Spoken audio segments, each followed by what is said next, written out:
very short, but you might heard about the word agent multiple times. So what exactly is agent? So to start that, I actually want to differentiate and make some distinction between agent and other terms.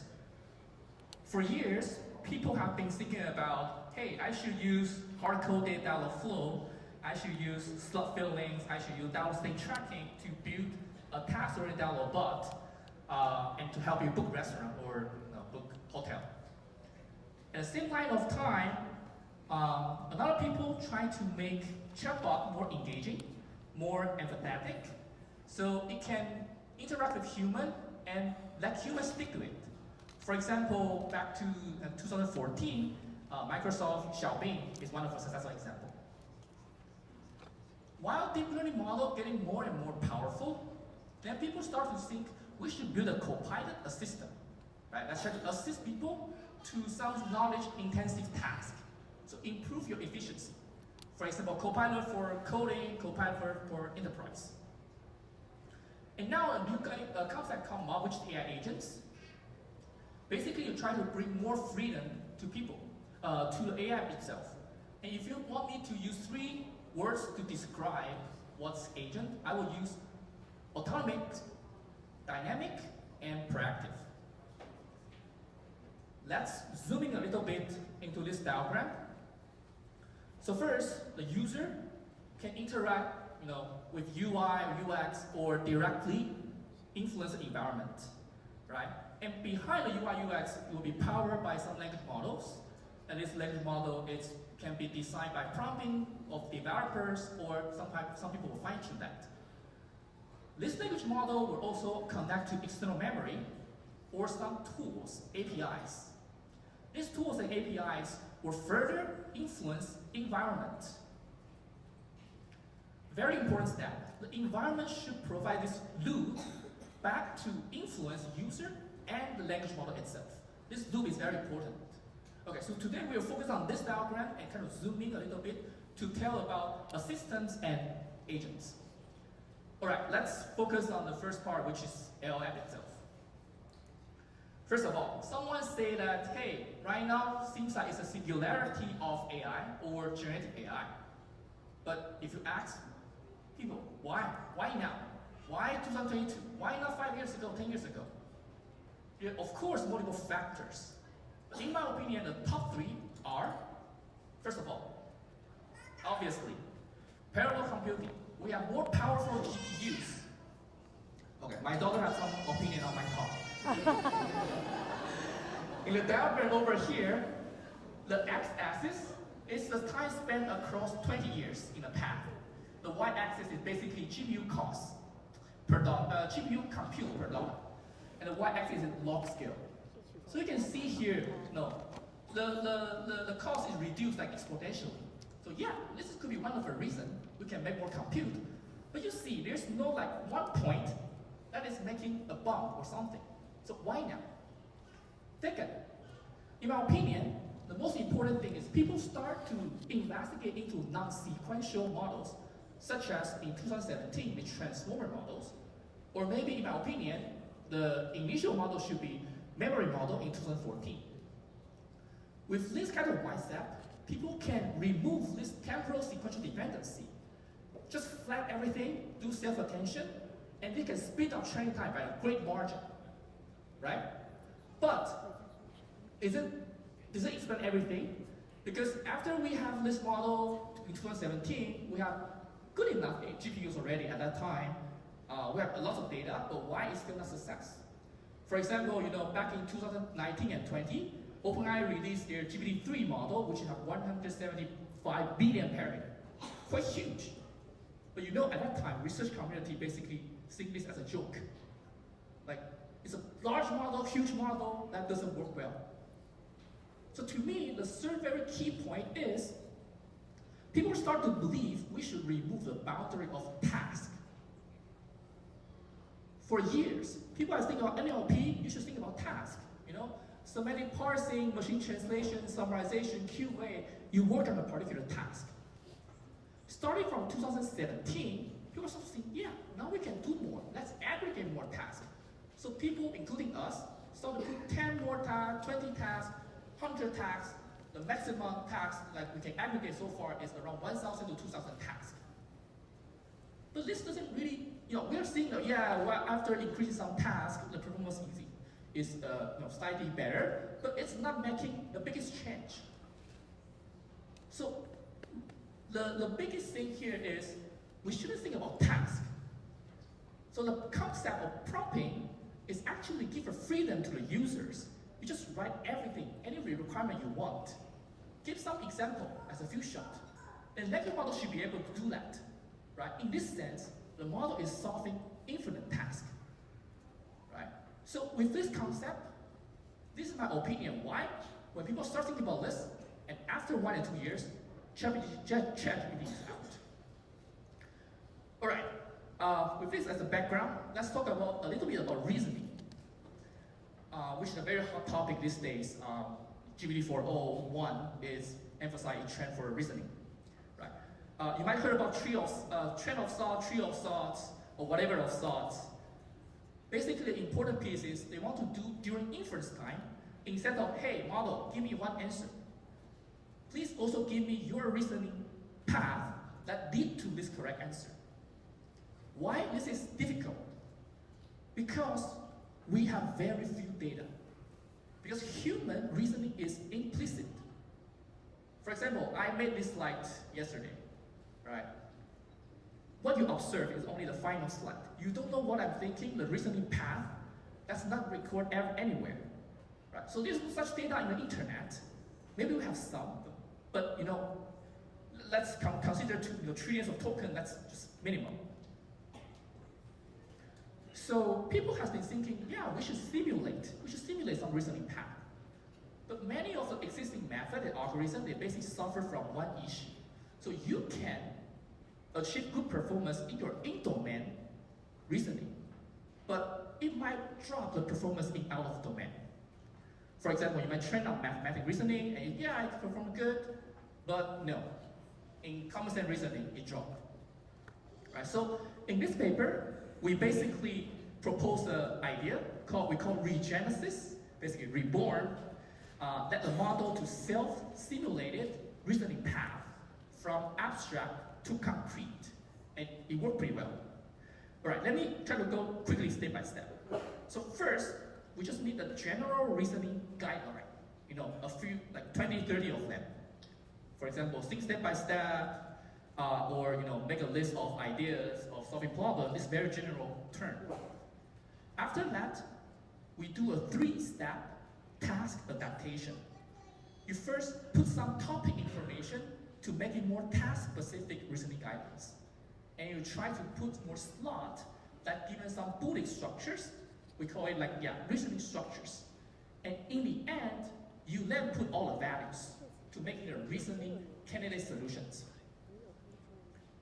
And after that, of course, we have a bunch of solutions. We don't know which one to use. So you need to have a filtering, a selection, and a ranking mechanism to select which one you actually want to put back to training. And just want to emphasize that here, when we do training, we will ignore intermediate step. We just take the final reasoning solutions. All right, this idea sounds pretty simple, but actually work well. From in-domain testing, our method is 7 to 80% better, but most significantly is on the out-of-domain setting, while our methods having 4% perform the job, ours is seeing a 6% boost. So it means like with this, it's actually getting better generalizing ability. Okay, why is this? What's the intuition behind this? To me, there's 2 reasons. One, with this kind of course to find setup, you kind of regularize the model to learn something task-specific shortcut. So now, you might make something nonsense, but make something correct, right? The second reason is, because we have this expanded seed in the beginning. So different model actually will choose different path. Similar to human, right? If I give you a questions, you and me maybe think different way, but we end up similar place, right? So different people who have different preferred reasoning path solve this model. All right, let's zoom out a little bit. Not just talk about LLM, but also LLM plus UX plus users. Let me throw out a scenario, okay? Imagine you are tasked, you need to search and read a bunch of documents, message, and you need to write your personal findings into a report for your boss. How could you use AI to streamline this process today? Can you raise your hand if you have an idea how to do that? Okay, a few. Let's see whether we think along the same line. We focus on two business critical directions. The first one is reading interface. So the tasks that require human read 100K or even more words. We use news as a playground. So we go to Google search, we take all the news, you will see hundreds of news, maybe talk about the same topic. For example, US elections. They all have different perspective. Our core question here is, how can we help a reader to easily access coverage diversity? Different perspectives and opinions of different sources. Of course, while minimizing the time you need to read. Our idea is, let's use these core questions as a tool. Similar to debates, usually framed around some questions. Here, for example, why should you care about global warming? So I choose the example because we are conscious AI. So some source maybe say, yeah, because of sea levels, because of extreme weather, because of economic issues. Some article may not have answers. Right?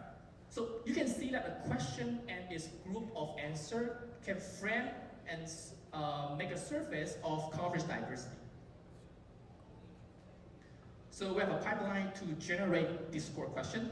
I will skip the details. But overall, what we try to do is, after we get those core questions, how can we inject to reading process that help users? I'll go to the conclusion for naive reader, like us. People like their normal reading flow. They want to read one full article, but inject this core information in the right place. So you can expand it. Hey, here we read over here, some other sources are actually see differently. Right? And in our study with this design, people can actually get more diverse perspective. But this is not the case for experts. For example, we work with journalists, and they like this grid view more. So on the one axis, you show all the source. On the other, you show all the Discord questions. Then you can see, who is similar to what, and this can help you position yourself while you are writing. Okay, Jason, this sounds pretty neat, but what does this relate to business? It does. Because in business, you have a lot of documents, conversation, chats, emails, phone calls, all this data, and there's some question you can only answer by seeing all of this data. For example, what are the top issues my customer bring up about my product, X? Or what are the main reasons my customer reach out to my competitor, Y? You need to this analysis information to help you get some insights. Another product aspect of this reading interface is generative canvas that we're working with product team. Basically, the concept or intuition behind this is we want something beyond chatting. Like ChatGPT today only have chatting, right? But we want something that's not just chat box, but it can show you text, image, table, or any modality you want in a dynamic way.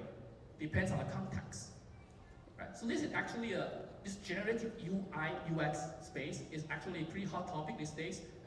Many competitors are in this space. All right, kind of know how to read a little bit. Let's see how to write with AI. Sort of questions, okay? How does LLM today, their writing quality compared to a professional creative writers? Can you raise your hand if you believe they are far behind? Oh, very few people. So you all very trust language model. All right. The study we do, we take New Yorker flash fiction, which is a top venue for creative writing. They have few thousand words. And then we take a title and human reason summary to say, hey, engine model, generate a story with a singular length. So basically, we are doing Turing tasks for creative writing. But how do we evaluate that? What's the metrics? So we talked to all the 10, 20 creative writing professionals. They are professors, they are of professional writers, and we come up with 14 different metrics. And the result is showing here. It's basically night and day. Okay, we are seeing that in average, expert human writer can pass 11 to 12 out of 14, but none of the language models today can achieve above 5. Also, it not just cannot write creatively, it also cannot judge that well. If you get A and B, it basically rank with closer to 0 correlation with human experts. All right, this sounds a bit discouraging, right? How can we improve this? Our hypothesis is that it's because of the RLHF stage of training is causing this issue. So reinforcement learning with pair ranking loss.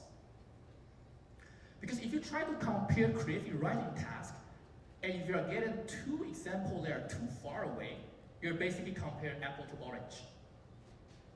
Right? So our hypothesis is we should use human edits to have 2 examples that are close enough to each other. Again, we talk to experts, identify what are top issues today that in AI writing.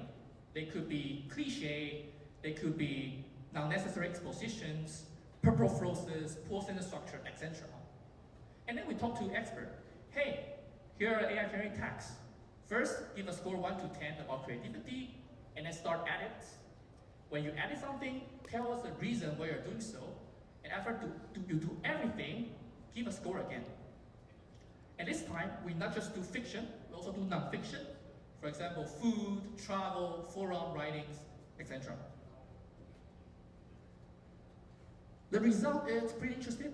So first of all, we are seeing all kinds of models. Today, they are almost equally bad. Cloud 3.5 Sonnet, GPT-4o, Llama 3.170b, those models achieve similar scores. So because they are trained very similarly, so they cannot do well in this space. And what are the top 3 reasons of editing? The top one is the awkward word choice and paraphrasing, poor sentence structure, cliche. Okay. I'm not quite sure whether this kind of aligns with your experience with language model, but this is our finding. And on the right-hand side, you can see, before we apply this editing step, AI generated text is 61% ranked at the list. But after we apply this AI automatic correction based on edits, it improved to 26. So this really bridging the gap between AI and experts. All right, Jason, again, I don't need New Yorker level creativity in my daily job, right? I just need to write message, Slack, that's it. What can I do? Okay, you need Instinct.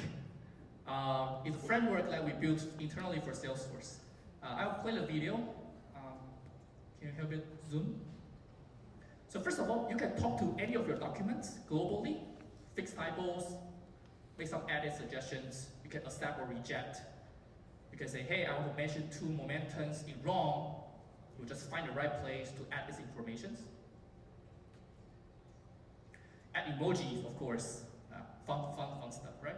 So you can talk globally. You can also talk locally. I only want to edit this part and say, hey, add more details here.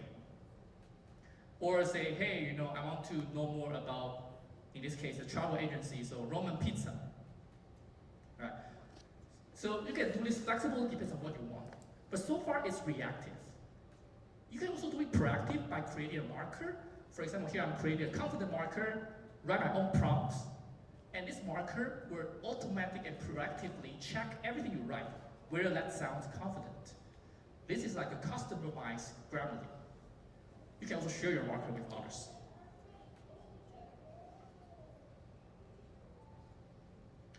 How can you trust AI generating text? So, for example, you write something, can you recommend me a restaurant? It says something, we'll first warn that hey, this is a new information, you should verify that. If you click verify, we will generate a query that will go to Google search and verify where, for example, this restaurant is Michelin star. Yeah, it is. So you can trust and mark as verified. Maybe you work with multiple people, and in the end, you want to go to audit mode to see, hey, which part is generated by AI, which part I already verified, which part is not. I can go one by one to making sure everything I wrote by me and AI and others are trusted. All right, very quick demo video, but let's think about it. All right. The part 3, which is the last part of the talk, we will then going to the right side of this diagram, which is LLM, memory, tools, and environment. I want to first talk about RAG agents, Retrieve Augmented Generation agents, because this is so important in any agent today. So in this diagram, coming in the bottom, if you have any source, document, PDF, whatever, you need to first process it. So the raw data processing, including chunking, indexing, embeddings, making structure like a graph, you do whatever you want. And then during inference time, given a query, you might have some query processor. Let's try to do some routing or contextualization or expansions. And after that, you have your own retrieval algorithm. Any of them, doesn't matter. Some might be enriched by re-ranker. Okay, so you can do some course to find retrieval. And after that, no matter what you do, what people are doing today, in the end, they just got top K chunks. Okay, K can be 5, 10, 20, your choice. And you just put that top K chunks and your query, say, hey, language model, give me an answer, give me a response. Another very important module is evaluation, because you might want to do that on the fly to check your response is accurate before you really send it from your customer. All this module today, language model play a key role.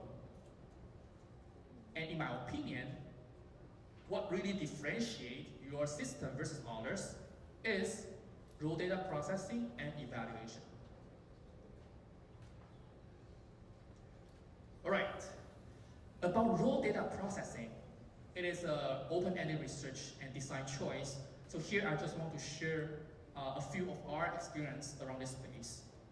So first of all, our learning is, if you want to make your unstructured data to structured data, you may want to first build a good knowledge extractors, because we are seeing today language model out of the box, they have low coverage when you're handling long sequence. So if you don't want to lose too much information, you better define your own extractor or pipeline. Second thing is, after you extract some nodes, you might want to use clustering or summarization to create hierarchy of nodes. So you can aggregate information, so in the runtime you can answer more complex query. The third part is, you might want to build similarity tree and relatedness tree. Similarity tree is kind of commonly or easy to understand. For example, Jason Wu give a talk today, and a talk is given by Jason Wu today should be grouped to each other. Right? Basically, they are very close. But relatedness tree is a bit different. You can interpret it this way. So Jason Wu want to vote for Trump. Jason Wu want to vote for Harris. It's a very different semantic meaning, but you might want them to group somewhere to represent the concept, and in a runtime you can answer more difficult questions. Okay, I'm not showing any numbers here, but with these 3 steps, in general, we're seeing good performance, especially retrieval performance, when we are handling raw data processing in our environment. All right, evaluations. This is the key, because people don't know how to evaluate RAG system or RAG agents. For example, Do you know how to evaluate the response you got from Perplexity or YouChat, Bing Chat? You don't know how to evaluate that, right? Or if I give you a whole book, the model give you some summary or some answer, do you know what's the coverage of that? We don't know. So I won't go into detail here, but if these two work, we basically want to handle long sequence. How can you measure citation and coverage in a better form? And also on the other hand side, we study with U.com, Perplexity, and Bing Chat to see what are their limitations in terms of citation, etc., and propose our design recommendation plus metrics. So the fun fact over here is, last 2 weeks, OpenAI released their search GPT into their playground. So people, well, yeah, it looks fancy, but in our evaluation, they have issues. For example, you always only provide one-sided answers and sound too confident, and the citation accuracy is pretty low. So without our metrics, you will just think your RAG system work perfect. All right, the last part I want to talk about, not the last part, but I want to put some time to talk about CRM Arena. Basically, the motivation is existing, if you want to evaluate any agents today, existing benchmark, it doesn't really reflect what professionals or people in work are doing today. And also the data they release are too simple. Maybe 5 objects, 8 objects. So our goal is to release and create a benchmark that can help people build agents and evaluate agents. Of course, we cannot release customer data because privacy and legal issues. So we created a data generation pipeline to do this. Our data, have more objects. In this case, 16 objects, and also the connectivity between objects is very strong. So first of all, we follow the Salesforce schema. So you can, if you Google around, you'll see all this, how Salesforce today is connecting different objects together. We follow that to ensure high object connectivity. And also, we want to do hidden causality. What does that mean? Because not every information is stored in some objects. For example, there's no one object will tell you, hey, this is the user shopping habit. Hey, this is the violation rate of your agent not following your policy. You don't have such information, so you need to simulate this random variable to enrich your data. So we do some process like this, and in the end, after we get the data, then we can upload directly to CRM platform and just let people log in and play with it. So we talk to experts who have experience in this space and ask them to judge our data. They basically say, yeah, it's very realistic and realistic or very realistic. So after we get the data, the next thing is, what's the task that professional people are doing? We further break it down to different persona. For example, if it's a service agent, you need to address customer query, right? Those related stuff. If you are service analysis, then you need to handle some trends or analyze some kind of insights. But if you're a service manager, you might care about how can I strategically allocate my resource or evaluate my team. Right, so they have all different tasks. We also put some unanswerable query in our data. We know that there's no answer. So if your chatbot gives us some answer, you have some issues. Right? Of course, very important tools. We need to get our agent tools. So there are 2 setups. One is Act and React, basically different prompting techniques, you can think that way. And we give them SoQuery and social query, which is a Salesforce version of SQL and search. And with this 2 functions, you actually can solve infinite tasks, because many of this is just combination of or sequential dependency of these tools. But people might argue that, hey, it's not fair, right? You can design some function call that agent is easier to digest and perform. Yeah, so we should do that. So we create some 27 human design Python wrapper on top of SoQuery and social query. And of course, the principle is we don't want to design one per task. We want to make it atomic and universal and reusable. All right, this is a main table, lots of numbers, but let's just look at this column, which is important. First of all, without function calling, the model at most can provide successful rate around 30-something%, which is pretty low. Can you trust your agent today doing at this level? And second thing, even with function calling, you only can achieve 50-something% accuracy. Another good trend is, originally we were thinking weaker model might be benefit more by providing function call because we put more human prior, right? But it's actually opposite. Weaker model, they cannot under what human prior is about. They get worse performance. And of course, you are seeing some 10% improvement from function calling, but function calling is costing you 2 to 3 times more. And different models, they're sensitive with different function. For example, GPT-4o, they're sensitive to calculation functions, and if a calculation has some dependency. In the right-hand side, you can see that most of the agent can solving our task with around 2 to 7 steps of queries. But there's some long tail effect, which some of them reach until 20 query, but still make it wrong, where 20 is the number we set. Sorry, how many time we have? 5 minutes, okay. Okay, I will skip some part over here about agent guardrail, but basically conclusion is we have one of the state-of-the-art LLM content moderator that can tell you it's safe or unsafe, what category, and what's the risk level. Because this is very important today, when you think about agents, if you give it freedom to memory, so you give some permission, say, hey, you can access to all this data, what should you pay attention to? And also, I know something doesn't mean that I need to say something, right? How do you measure the information disclosure that is meeting your expectation? And very importantly, do you want to give right access to your agents? If you're not, then a lot of tasks you cannot do. But if you want, how can you guardrail this behavior? On the tool side, you might want to pay attention to sensitive actions. For example, all the financial decisions or medical decisions. Or you might want to have some action hierarchy because no one can handle thousands of actions. You might want to build some trees, or some actions should be superpowered than the other. Also, human-like actions.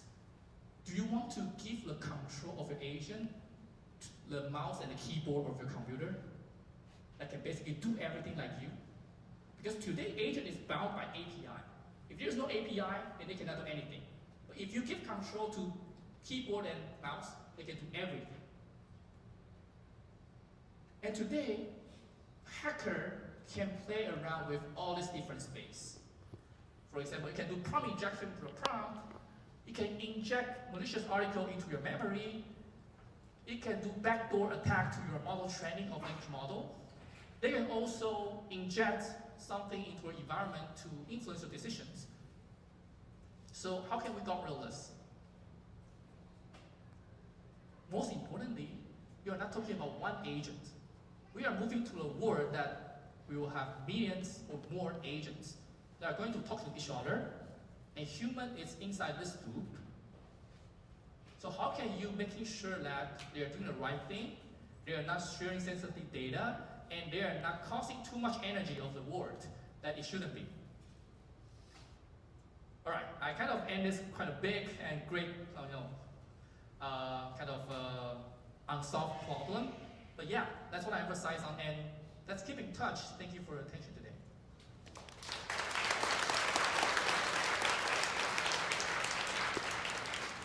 Good. Thank you, Jason, for the wonderful talk.